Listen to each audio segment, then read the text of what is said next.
un employé de magasin s'est confié sur Reddit au sujet de son ami qui travaillait comme chauffeur-livreur.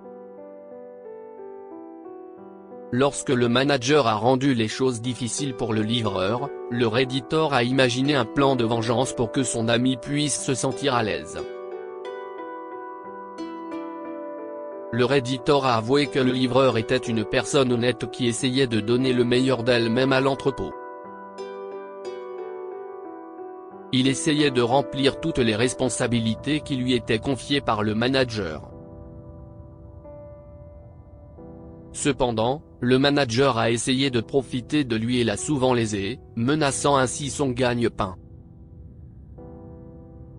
Le Redditor a donc mis au point un plan pour sauver son collègue. Le Redditor a révélé que l'entreprise pour laquelle il travaillait avait un problème avec les livreurs.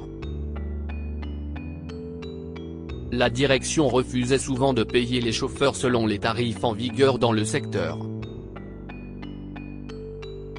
Le chauffeur-livreur, John, acceptait souvent de travailler à un salaire inférieur, et OP, Original Posté, estimait que la direction tirait indûment profit de sa gentillesse.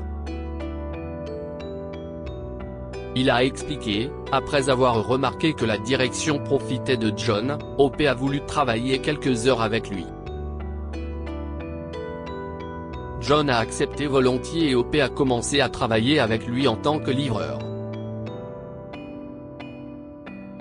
OP a avoué avoir passé un bon moment en travaillant avec John. Il est devenu ami avec lui et a échangé des histoires personnelles avec lui. Un jour, John a vérifié la documentation de l'entrepôt et a réalisé ce qui se passait derrière son dos.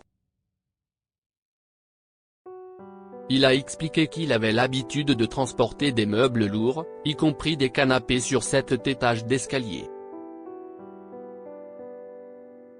John facturait habituellement $110 par livraison et $100 supplémentaires pour chaque étage après le premier niveau.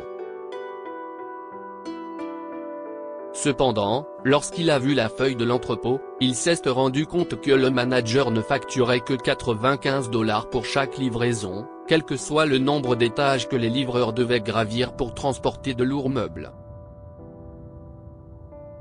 Lorsque John a confronté le manager, il lui a dit qu'elle avait réduit les prix en raison de la vente de liquidation.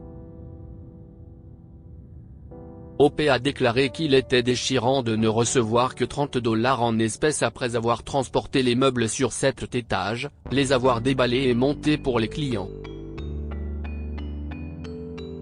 OP se souvient de la dernière fois où ils ont livré des meubles et s'est assis dans leur camion. Il a vu que Jean pleurait en conduisant, alors il lui a demandé si tout allait bien. John s'est ouvert à lui et lui a parlé de tout ce qui le tracassait. L'OP se souvient que John lui a dit, après avoir écouté ses problèmes, OP se sentait mal pour John. À ce moment-là, un plan de vengeance a commencé à germer dans son esprit. Il a demandé à John de le rencontrer dans un bar plus tard dans la journée.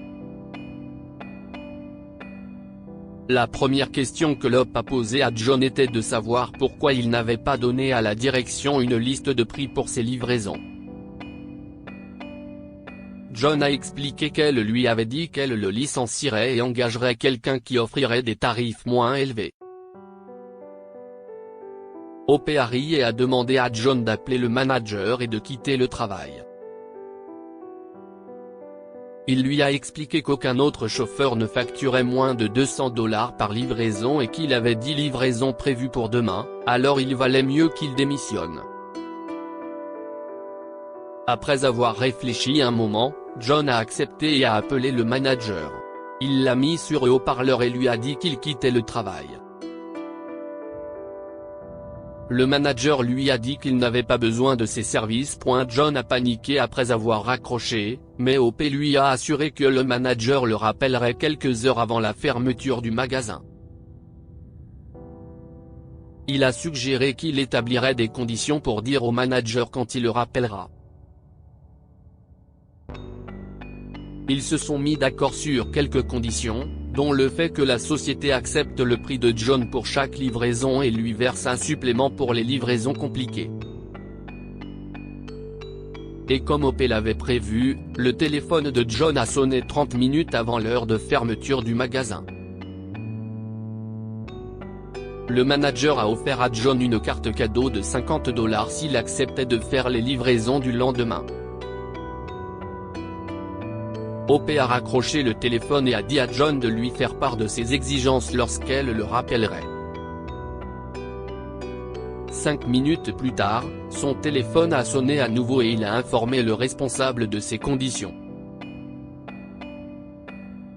Après avoir écouté ses conditions, le manager a ri, mais OP l'a poussé à ne pas abandonner. John lui a tout de suite dit qu'il ne ferait pas les livraisons s'il n'acceptait pas de payer plus. Cependant, il a proposé, après avoir signé le contrat manuscrit de John, le manager a chargé les meubles lourds dans le camion avec OP. Il a ensuite dit à John qu'il devait livrer les meubles quoi qu'il arrive. Tout ce qu'il voulait c'est que John ne retourne pas à l'entrepôt avec des meubles. John a accepté, et ils ont commencé leur livraison le jour suivant. Cependant, les choses ne se sont pas déroulées comme prévu. Il s'avère que le responsable n'a pas demandé aux clients de mesurer leur cadre de porte, si bien que la plupart des meubles ne pouvaient pas passer par les portes. Il a expliqué, malgré cela, OP et John se sont conformés aux instructions du gérant, laissant les meubles dans les couloirs, sur les escaliers, et même sur la porte d'entrée.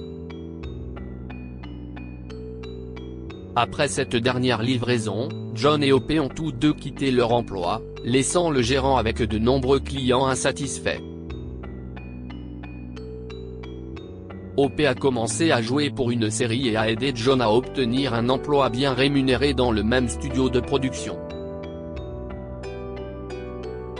Souteneb a demandé à OP ce qui s'est passé ensuite, ce à quoi un autre utilisateur a répondu. Un autre utilisateur a souhaité que le manager marche sur un Lego, ce à quoi Oni Business a répondu que ce serait trop.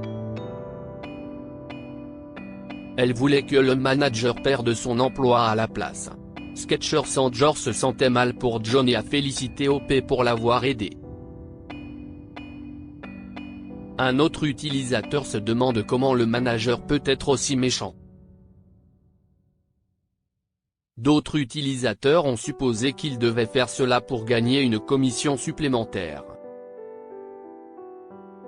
La plupart des utilisateurs pensent qu'OP a fait le bon choix. Ils l'ont te féliciter d'avoir trouvé un excellent plan de vengeance et d'avoir aidé son ami. Question à méditer, pensez-vous que OP aurait pu concevoir un meilleur plan de vengeance ? Pensez-vous que le plan de vengeance d'OP était suffisant ou qu'il aurait pu trouver quelque chose de mieux pour aider son ami ? Certaines personnes pourraient penser qu'il a fait de son mieux pour mettre le directeur dans une situation difficile. Si vous étiez John, feriez-vous des concessions sur les prix de livraison ? OP a mentionné que John a accepté avec plaisir de travailler à un tarif inférieur, ce qui a incité le directeur à profiter de lui. Pensez-vous que John était en faute pour avoir accepté de travailler à des tarifs inférieurs, pour commencer ? Ou a-t-il fait ce qu'il fallait en faisant preuve de gentillesse et parce qu'il avait désespérément besoin de ce revenu ? Lire aussi, l'histoire du jour, une femme humilie une coiffeuse devant son fils et obtient ce qu'elle méritait. Abonnez-vous à Amomama sur Google News.